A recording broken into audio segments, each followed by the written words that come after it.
বন্ধুরা উপরের স্ক্রিনে তোমরা কোশ্চেন দেখতে পাচ্ছ। এই ধরনের কোশ্চেন কিভাবে আমরা কয়েক সেকেন্ডে সলভ করব। তাহলে এখানে বলা হয়েছে কি 10 টাকায় 5টি লেবু ক্রয় করে 15 টাকায় 6টি লেবু বিক্রয় করলে শতকরা লাভ কত। কি বলা হয়েছে 10 টাকায় 5টি লেবু ক্রয় করা হচ্ছে এবং 15 টাকায় 6টি লেবু বিক্রয় করা হচ্ছে। এর জন্য আমাকে এই 10 কে 6 দ্বারা 15 কে 5 দ্বারা গুণ করব। তাহলে এখানে হয়ে যাবে একটা ক্রয় মূল্য আর একটা হয়ে যাবে বিক্রয় মূল্য, তাই তো। ক্রয় মূল্য কত 60 টাকা এবং বিক্রয় মূল্য হচ্ছে 75 টাকা। তাহলে এখানে 15 টাকা।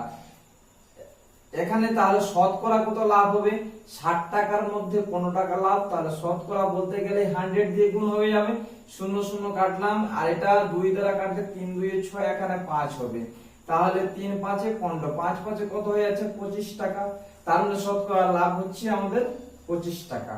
তাহলে অপশন নাম্বার বি হচ্ছে রাইট অ্যান্সার। ভিডিও যদি ভালো লাগে চ্যানেলটি সাবস্ক্রাইব করে লাইক এবং শেয়ার করো, আর যারা ফেসবুকে দেখছো অবশ্যই ফলো।